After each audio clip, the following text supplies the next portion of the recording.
Riyadus Saliheen Chapter 38, urging one's kith and kin to obey Allah and refrain from evils.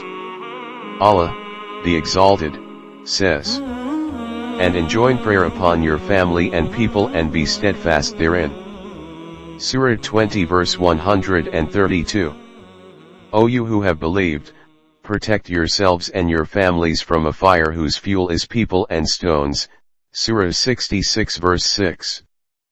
Abu Huraira, may Allah be pleased with him, reported, Al-Hasan bin Ali, may Allah be pleased with them, took one of the dates of the sadaqah, charity, and put it in his mouth, whereupon Messenger of Allah peace be upon him said, leave it, throw it away.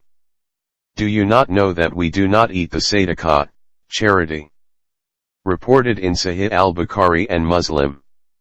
Commentary: this hadith emphasizes the following points. 1. Sadaqah is not lawful for the Prophet peace be upon him and his family. His family here means Banu Hashim, and Banu Abdul Muttalib. 2. Proper upbringing of children is extremely important.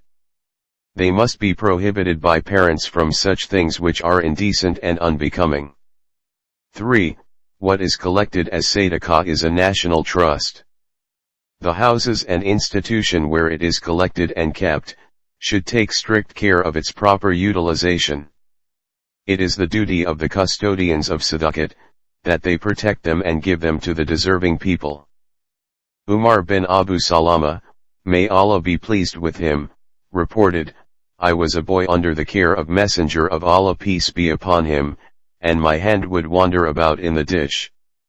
Messenger of Allah peace be upon him said to me, mention Allah's name, say Bismillah before you start eating, eat with your right hand, and eat from what is near to you. I always followed this way of eating after this incident. Reported in Sahih al-Bukhari and Muslim. Commentary: this hadith brings the following points into focus. 1.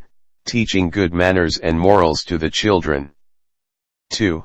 One must start his meals with Bismillah, begin with the name of Allah, and take his share of food from the side of vessel in front of him, if all are eating from one vessel. If there are many varieties of fruit on the table, then one can choose freely. 3. If a child makes any mistake, he should be corrected right away because that proves more effective and is engraved in his mind and heart. Ibn Umar, may Allah be pleased with them, reported, Messenger of Allah peace be upon him said, all of you are guardians, and are responsible for your subjects. The ruler is a guardian and responsible for his subjects, the man is a guardian of his family, the woman is guardian in her husband's house, and responsible for her wards, a servant is guardian of his master's property and responsible for his ward. So all of you are guardians and are responsible for your subjects. Reported in Sahih al-Bukhari and Muslim. Commentary: this hadith ordains every individual in society, whether a ruler or ruled, or even a woman who leads her life within the four walls of her house, to perform one's duties within one's own sphere. Amr bin Shu'aib, reported on his father's authority that, his grandfather, may Allah be pleased with him, said, Messenger of Allah peace be upon him said, command your children to perform salat, prayer, when they are 7 years old, and beat them for, not offering it when they are 10, and do not let, boys and girls, sleep together. Reported in Abu Dawud. Commentary: this hadith highlights the following points. 1. The importance of the prescribed 5 daily salat, prayers. 2. When warranted by the situation, it is permissible to beat children for their proper upbringing and education.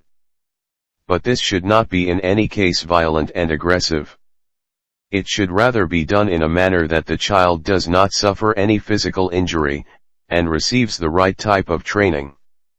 It is an absurd theory that children should be given a free hand, and leave alone the corporal punishment.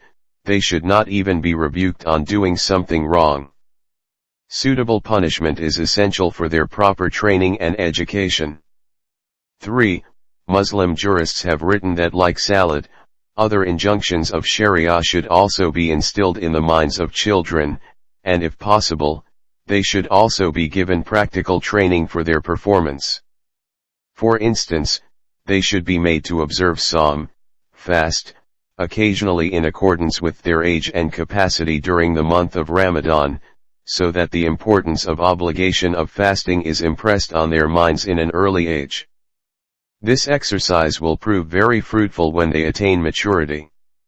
They will then be conscious that for a Muslim, fasting in the month of Ramadan is compulsory like the 5 daily salad. 4. A child generally does not attain maturity at the age of 10 years, but nevertheless he does acquire some sense. It is, therefore, necessary that rather than putting children in one bed they are provided separate beds once they reach the age of 10, especially children of the opposite sex. Sabr bin Mabad al-Juhani, may Allah be pleased with him, reported, Messenger of Allah peace be upon him said, teach a boy salad, the prayer, when he attains the age of 7 years, and punish him, if he does not offer it, at 10. Reported in Abu Dawud and Tirmidhi. The narration in Abu Dawud is, Messenger of Allah peace be upon him said, order a boy to perform salad, the prayer, when he is 7 years old. Commentary, obviously only such teachers and parents can persuade the children to perform salad who are themselves very strict about it. In the early period of Islam, one could not even think of a Muslim who ignored it. It is very unfortunate indeed that in the present-day Muslim societies, a large majority of Muslims are careless about this fundamental religious duty. In such a state of affairs who would instruct, and persuade them to perform this religious obligation of the first order?